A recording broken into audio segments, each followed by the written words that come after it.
love, lust, faith, dreams.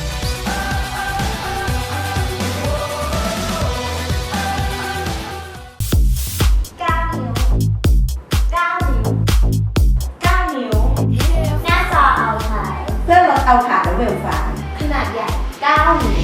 ว Why does it feel so good?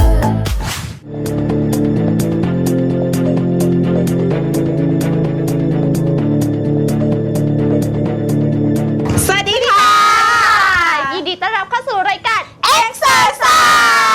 เราก็นานแล้ว พาคุณผู้ชมมาไกลถึงบางใหญ่เลยนะ โอ้จริงเหรอ ใหญ่มากไหม ใหญ่เท่านี้เลยพี่ นี่ไง นี่เท่านี้เลย เรื่องเดิม ลำโพงไง ใช่ไงลำโพงของเครื่องเสียงบ้านใหญ่มากค่ะ ไม่ใหญ่ค่ะ ยาวด้วย ไม่ค่ะคุณผู้ชมค่ะไปดูอันนี้ดีกว่านี้ใหญ่ไม่แพ้ใครที่ไหนเลย ไม่แพ้จริงๆ กับ ไม่ ป แพ้ ก เลยค่ะ สวยๆจากนิตยสารซาโมบิลไปดูสิว่าแอมฮาร์โมทกมันจะแอมฮ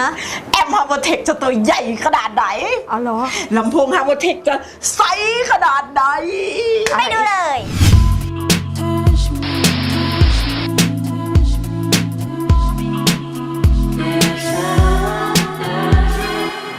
Whoever said it was easy must have had it pretty good.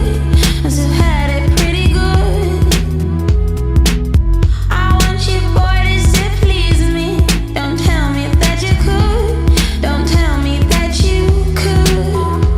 It's beautiful in the way we move, but what's a girl to do when you can't seem to choose? You're beautiful, but your mind's restrained. When your mind is split two ways, it's when the come down plays. Don't touch me, boy, I want you. Not allowed to. You are someone that loves you. I'm waiting and I'm patient. I'm deluded. You are someone that loves you.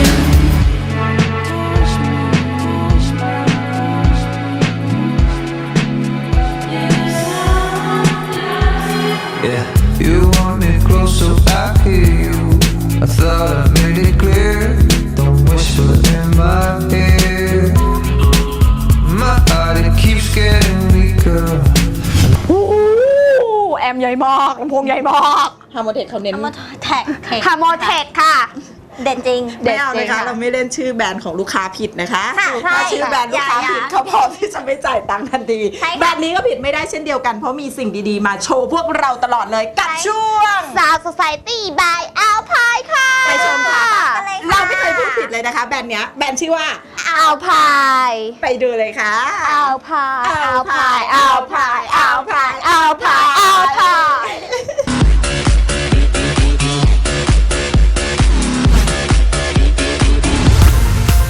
สวัสดีครับกลับมาพบกับ Sound Society by Alpine นะครับผมในช่วงนี้ครับเรามีโปรโมชั่นของ IBA W502E ที่มีราคาแค่ 20,000 กลางๆ ที่มีแถมกล่องบลูทูธด้วยครับ แต่หลายๆคนอยากได้ระบบปรับแต่งเสียงที่มากกว่านั้นในโอกาสที่แล้วเนี่ยผมพูดถึง PXA H100 ครับ วันนี้เรามาเจาะลึกกันเลยครับว่าเมื่อเชื่อมต่อไปแล้วเราได้ฟังก์ชันอะไรเพิ่มเติมมากยิ่งขึ้นไปชมกันเลยครับตัวนี้ครับ นี่คือ PXA H100 นะครับด้านหน้าเขียนเลย Impin Audio Processor ครับนะครับก็ตัวจะขนาดย่อมๆนะครับก็เรียกว่าเป็นแบบมินินะครับตัวนี้นะครับดูง่ายๆด้านนี้จะเป็นเรื่องของการเสียบตัว A-Net นะครับเป็นระบบรุ่นเก่าของ Alpine เรานะครับมี A-Net เข้ากับที่ H-Unit และเป็น A-Net เข้าไปที่ตัวพวกกล่อง CD ต่างๆได้นะครับมีการเชื่อมต่อกับคอมพิวเตอร์ได้ครับเพราะตัวนี้เราสามารถใช้คอมพิวเตอร์ในการปรับแต่งจูนแบบออโต้ได้ครับแต่ว่าตัวซอฟต์แวร์เนี่ยจะรันจาก Windows เป็น XP เท่านั้นนะครับผมทางด้านนี้ครับจะมีสายไฟนะครับช่องไกด์ในการต่อ Navigator และมี P out ถึง 3 ชุดนะครับดูง่ายๆตัวเล็กๆครับผมทางด้านล่างครับจะมีตัวเขียนสวิตช์ครับเป็น S over แบบ Joy Amp และแบบ By Amp นะครับผมเรียกว่าย่อมๆมากๆนะครับตัวนี้ถือเป็นโปรเซสเซอร์ที่มีราคาไม่สูงนักและถูกออกแบบมาให้เชื่อมต่อกับตัว W502 ตัวนี้เลยนะครับผมก่อนที่เราจะดูนะครับว่ามันมีอะไรบ้างเรามาดูของที่อยู่ในตัว 502 ก่อนนะครับว่าของเดิมมีอะไรแล้วเดี๋ยวเราดูว่าเมื่อเชื่อมต่อไปแล้วได้อะไรเพิ่มขึ้นบ้างนะครับอันดับแรกครับเข้าไปที่ Setup นะครับเลือกที่ Audio Setup ครับตัวปรับแต่งเสียงครับจะมีเป็น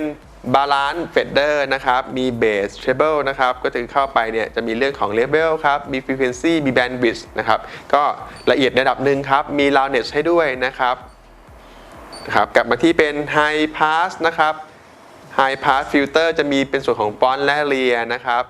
Subwoofer ก็คือจะมี On นะครับและปรับ Level ได้นะครับมี Navy Mix ครับ Level ครับอันนี้ไว้ในกรณีที่ต่อกับตัวอุปกรณ์เสริมเป็น Navigator ครับมี Defeat นะครับนี่คือระบบปรับแต่งเสียงทั้งหมดที่อยู่ในตัว 502 เองนะครับแล้วเดี๋ยวดูกันครับว่าถ้าต่อ H100 ได้อะไรเพิ่มขึ้นบ้างครับก่อนทำการเชื่อมต่อ PXK H100 ครับเรามีทริคข้อหนึ่งที่ทุกคนต้องทำนะครับก็คือหงายเครื่องครับตัว W502 ขึ้นมาก่อนนะครับทางด้านล่างครับจะมีสวิตช์อยู่2ตัวครับที่เขียนว่า normal กับ EQ DIV นะครับเราต้องเขี่ยสวิตช์ทั้ง2ตัวนี้ครับไปที่ EQ ก่อนครับสำคัญมากครับเพื่อเป็นการผลักให้รู้ว่าระบบตรงนี้ต้องการเชื่อมต่อกับตัว H100 ครับเพียงแค่นี้ก็พร้อมในการเชื่อมต่อครับโดยการติดตั้งชุดสายอันแรกนะครับเป็นสาย ANET ครับผมก็คือทำการเชื่อมต่อกับตัว H100 ครับทางช่องที่เขียนว่า to HU ครับและอีกฝั่งหนึ่งก็ต่อเข้าที่ตัว 502 เลยนะครับแล้วก็ชุดสายไฟต่อบวกลบปกติด้านล่างสำคัญมากครับถ้าเราเลือกเป็นไตรแอมป์นะครับที่ H100 เราก็ต้องเขี่ยไปฝั่ง 3 way ด้วยนะครับเมื่อปรับ 3 way แล้วส่วนสำคัญที่ต้องทราบเลยคือว่าตัวเสียง High นะครับความถี่ High เนี่ยจะมาจากตัว Pre-out ที่เขียนว่า Rear นะครับส่วน Mid นะครับจะมาจาก Pre-out ที่เขียนว่า Front นะครับส่วน Sub นะครับหรือ Low ก็อยู่ทางด้านช่อง Sub ปกติครับผม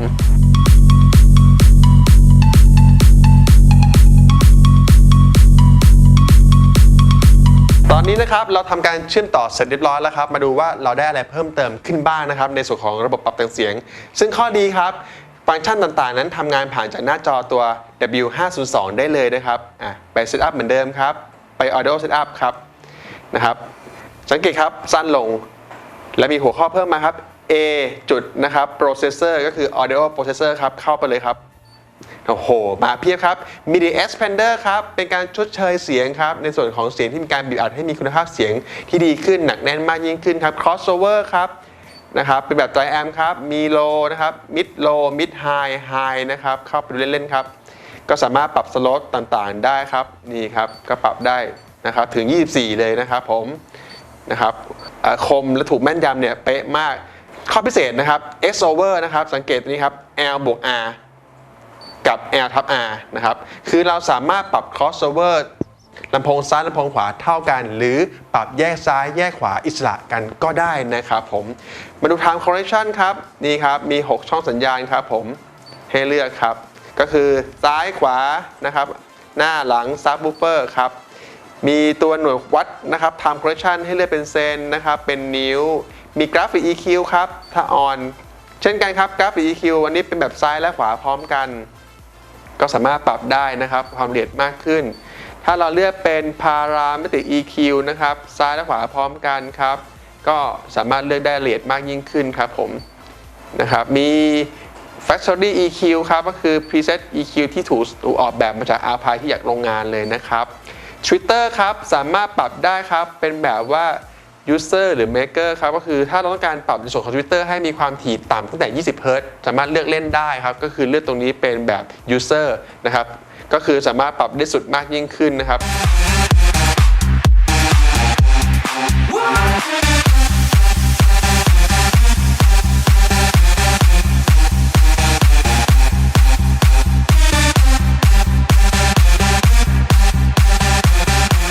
และนี่นะครับก็คือความสามารถในการปรับแต่งเสียงและคุณภาพเสียงที่มีมากยิ่งขึ้นของ 502E ตัวนี้เมื่อเชื่อมต่อกับ PXK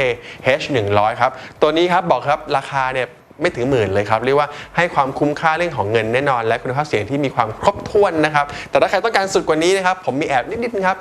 เชื่อมต่อกับ PXK H800 ได้ครับเพราะตัวนี้มี Optical Out ครับปรับแต่งเสียงสุดและสามารถทำ Surround Sound ได้ด้วยนะครับผมสัปดาห์นี้ผมต้องขอลาไปก่อนครับสัปดาห์หน้าพบกันใหม่ครับสวัสดีครับ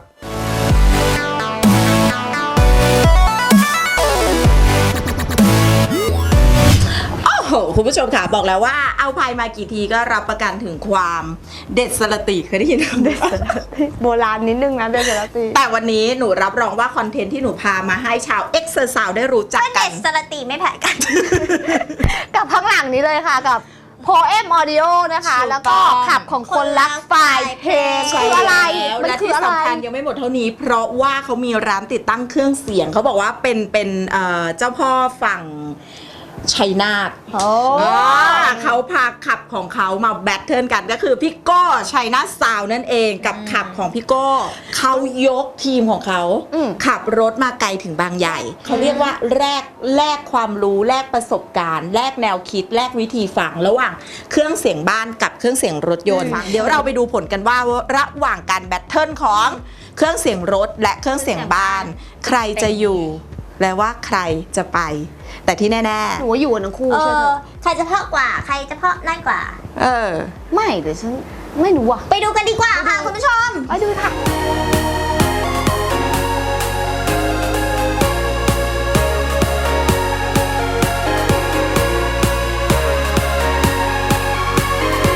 คุณผู้ชมค่ะแล้วตอนนี้ป้าแป้งก็อยู่กับอะไรนะเขาใช้คำว่าขับคนรักไฟล์เพลงคุณผู้ชม แล้วตอนนี้ก็บอกแล้วว่าตั้งแต่ต้นชั่วโมง วันนี้เราจะพาคุณมารู้จักกับการแบทเทิลกันระหว่างเครื่องเสียงบ้านและเครื่องเสียงติดรถยนต์เราต้องมาเจอคนกลุ่มแรกก่อนคุณผู้ชมค่ะคนที่จะแบทเทิลไฟล์เขาเรียก battle yes you are battle ฝ่ายแรกก่อนกับชมรมนี้ค่ะนี้จะเป็นฝั่งของคนเล่นเครื่องเสียงบ้านนั่นเองไปพบกับเขาเลยค่ะ สวัสดีค่ะ สวัสดีค่ะ สวัสดีค่ะ เดี๋ยวเราเริ่มแนะนำตัวก่อนจากฝั่งซ้ายของป้าแป้งพี่อะไรคะ ผมชื่อแจ็คครับ ครับ เป็นรองประธานชมรมที่นี่ครับ ค่ะ ผมตุ้มครับ เป็นประธานชมรม คนนั้นค่ะ ผมชื่อเจี๊ยบครับ เป็นอะไรกับเขาคะ รอง เป็นรองของรองอีกที ใช่ครับ พี่ต้องใช้หลายรองเลยเหรอคะชีวิต เป็นฝ่ายการเงินด้ อ๋ ว อ ย อันนี้คือฝ่ายสำคัญขององค์กรนะคะ คนนี้หายไปไม่ได้เลยนะคุณผู้ชมหนูตกใจทำไมประธานคนนี้จะต้องมีรองและมีรอง มีรองกว่าพี่เขาอีกไหมคะ ไม่มีครับ ไม่มีแล้วใช่ไหมคะชมรมนี้ชื่อเต็มๆว่าอะไรคะพี่ จริงๆ ถ้าเกิดเป็นภาษาไทยเราใช้คำว่าขับคนรักไฟเพลง ค่ะ นะครับ แต่ว่าภาษาอังกฤษเราก็ใช้เป็นมิวสิกไฟแล้วก็ขับตรงตัวเลยครับเพื่อมันดูแบบว่าดูสากลขึ้น ครับผม ติดตั้งมานานยังคะท่านประธาน ก็ประมาณ 4 ปี เราเพิ่งฉลอง 4 ปีไปเมื่อที่ผ่านมาเอง เราควรจะทำเป็นวิทยาทาน ด้วยการที่จะถ่ายทอดความรู้ออกไป ซึ่งใครก็คือสามารถที่จะเข้ามาชมรมนี้ได้ แค่มาสมัครเป็นสมาชิกเราไม่มีค่าใช้จ่ายนะครับแล้วคือมาร่วมกิจกรรมกับเรา เราจะสอนวิธีแนะนำให้เล่นยังไงทำยังไง ประมาณ นั่นนะครับผมใช่ อ๋อ เป็นลักษณะแบบนั้นครับ เนี่ยที่หนูเห็นนะคะ ครับ แล้วมันมีข้อจำกัดอะไรไหมคะ คือทุกอย่างดูแล้วมันจะต้องตั้งแบบเนี้ยเนาะ พอเป็นอารมณ์ของเครื่องเสียงบ้านถูกต้องไหม ใช่ แล้วแนวความคิดของการเอาเครื่องเสียงบ้าน มาฟิชเจอริงกับเครื่องเสียงรถยนต์นะคะ ใครเป็นต้นคิด ใครเป็นต้นขั้ว ถ้าต้นขั้วจริงๆเนี่ยอัน คือ เนี้ย ต้องบอกว่าดอกลำโพงบ้าน ค่ะ ดอกรถยนต์เนี่ยใช้สแกนเหมือนกัน อืม แต่ว่าที่อยู่ต่างกัน อย่างบ้านเนี่ยเรื่องเอฟเฟกต์การที่มีปัญหาเรื่องเสียงเรื่องห้อง เรื่อง ข้อจำกัดในเรื่องของ เรื่ อะ อง คู การ สติก สะท้อน อะไรเนี่ย อ่า บ้านได้เปรียบกว่าเยอะ อ่าฮะ แต่ว่ารถยนต์ที่เอาที่ผมไปฟังในกลุ่มเนี้ย ค่ะ ก็ปรากฏว่าเสียงเขาออกมาแบบเหมือนบ้านมาก ซึ่งเขาทำยังไงให้ปัญหาที่ว่ามันเกิดขึ้นจาก อะคูสติกที่ใน รอบน อุ อก ปสรรคทั้งหมดในรถ เนี่ย อ่า ทำให้มันนิ่งได้สงัดได้ ชัดได้เหมือนกัน อืม ซึ่งบ้านได้เปรียบกว่าเยอะ บ้านที่ทำตรงนี้มันง่ายกว่า ง่ายกว่า แต่บ้านก็มีข้อจำกัดอีกอย่างหนึ่งคือ ถ้าเล่นจริงจังแบบกลุ่มที่ผมเล่นเนี่ย ค่ะ แม้กระทั่งเรื่องสายสัญญาณสายลำโพง อืม แอม ข้อจำกัดคือ ที่ แพ วาง งที่หนูรู้มา เรื่องแพงเป็นส่วนหนึ่ง คือ ครับ แพงแล้วก็ปัจจัย แต่ ด้วย ว่าแพงก็ไม่ใช่ว่าเป็นที่สุดนะครับ อ่า จริงๆชุดไม่แพง ใช่ ก็ทำให้เสียงดีได้ครับ อยู่ในการเซตอัพสำคัญคือการเซตอัพนี่นะฮะ อืม ผมตั้งขึ้นมาเพราะว่าเรื่องการเซตอัพครับ อืม เพราะว่าถ้าเซตอัพไม่ดีเนี่ยต่อให้ชุดเป็นล้านหรือเป็นแสน อืม กับชุดหนึ่ง50,000 อืม แต่50,000เซตอัพดีกว่า เสียงก็อาจจะดีกว่า ก็อาจ ก็ จะใกล้เคียง ไม่ดีกว่าล้าน แต่ฟังโดยรวมฟังสบายกว่าอะไรประมาณนี้ครับ อืม แต่ว่าไม่ได้ดีกว่าล้านนะครับ เพราะว่า จริงๆก็น่าจะ ย เหมือนจากเหมือนกับ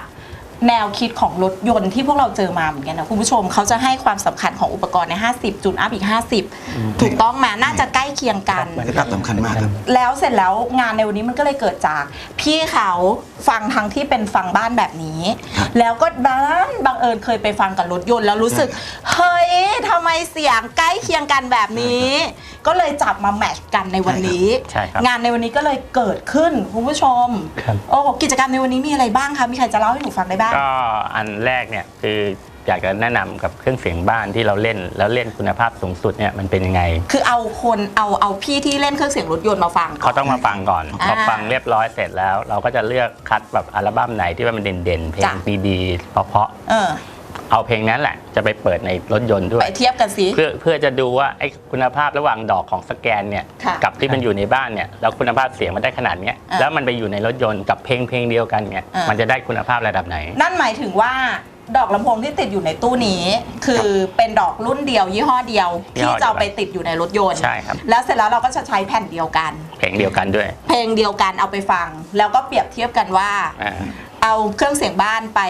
ฟังว่ารถเหมือนไหมเครื่องเสียงรถมาฟังเหมือนไหมเปรียบเทียบกันแบบนี้เลย ใช่ประมาณนั้นเลยครับ มันจะได้อะไรจากการทำกิจกรรมนี้คะ คือหนึ่งก็คงได้ความรู้ คือเราก็อยากมีความรู้เกี่ยวกับเครื่องเสียงรถยนต์ว่า จ้ะ เขาทำยังไงแล้วได้เสียงดี อืม กับเครื่องเสียงรถยนต์เขาก็มาดูเครื่องเสียงบ้านว่าเฮ้ยเขาทำยังไงแล้วเสียงดี จากได้จุดประสงค์ทุกอย่าง 2 อันเนี่ยมาบรรจบกันคือเสียงดี แต่สุดท้ายเนี่ยทำยังไงให้เสียงดี เรามาแลกเปลี่ยนดีเบตกันว่าอันนู้นดีเราไม่ได้แข่งกันนะแต่เราอยากจะฟังในส่วนของที่ดีที่สุดมันเป็นยังไง คุณผู้ชมคะแล้วเดี๋ยววันนี้นะคะป้าแป้งก็จะพาคุณผู้ชมไปดูบรรยากาศของงานในวันนี้ด้วยแล้วเดี๋ยวเราไปดูความรู้สึกของผู้ที่ร่วมกิจกรรมในวันนี้ดูซิว่า ระหว่างบ้านมาฟังรถไปฟังบ้าน ต่างคนจะมีข้อแตกต่างอะไรกันยังไง แต่หนูต้องบอกนะว่า เราได้ขับรถจากพี่โก้ชัยนาทสาว ซึ่งขานี้ก็เป็นขาที่ค่อนข้างอินกับเรื่องของพวกคุณภาพเสียงเรื่องทำให้ใกล้เคียงกับเครื่องเสียงบ้านมากที่สุดอยู่แล้วยังไงเดี๋ยวเราเข้าไปชมกันค่ะว่าสรุปแล้วเนี่ยต่างหรือไม่ต่างไปชมค่ะ